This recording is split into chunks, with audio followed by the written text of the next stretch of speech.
आज हाम्रो मिलन भाइ चाहिँ पहिलो दिन रोड ड्राइभिङ क्लास आजबाट स्टार्टिङ गर्नुभएको छ। अनि आज चाहिँ हाम्रो पहिलो दिन रोड ड्राइभिङ क्लास चाहिँ हामी यता बालकोट हुँदै अब टिकाथलतिर लाग्दैछौँ।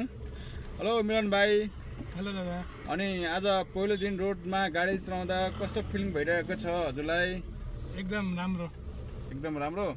राम्रोमा चाहिँ कस्तो पहिलो दिनमा गाडी चलाउँदा चाहिँ मैले अब गाडी चलाउन सक्छु अनि भित्र आत्मबलदेखि चाहिँ आत्मबल भन्नाले गाडी स्ट्रिङमा बसेको आजै हो फर्स्ट दिन लाइफमा। हजुर। अनि हजुरले सिकाएर यताउति गएर होइन हजुर ब्रेक एक्सिलेटर क्लचहरू सबै सिकाएर जस आफूले राम्रो गरिरहेको जस्तो लाग्छ। फर्स्ट दिनमा यति गर्नु भनेको आफूले राम्रो लागिरहेको मलाई। कति दिनको क्लास हो तिम्रो? 1 महिनाको होइन त? क्लास 1 महिनाको। 1 महिनामा पर्फेक्ट हुने तरिकाले हामी उहाँलाई लाइसेन्स निकालेर बाटोमा गाडी लिएर हिँड्न सक्ने चाहिँ हामी बनाउँछौँ।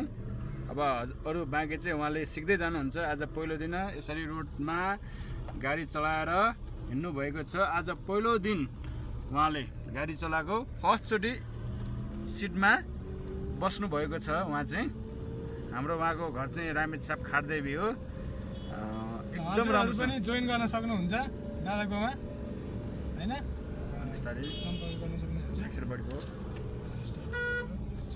बिस्तारै नै ल गाइस, तपाईँहरूलाई पनि यसरी नै रोड ड्राइभिङ क्लास 0 लेभलदेखि सिक्न चाहनुहुन्छ भने चाहिँ हामीलाई सम्झिनुहोस्। हामी तपाईँलाई यसरी नै 0 लेभल बाटोमा सिकाएर 1 महिनाको कोर्समा लाइसेन्स निकाल्न सक्ने बनाएर गाडी चलाएर हिँड्न सक्ने हामी बनाउने छौँ। गाइस हस्त नमस्ते।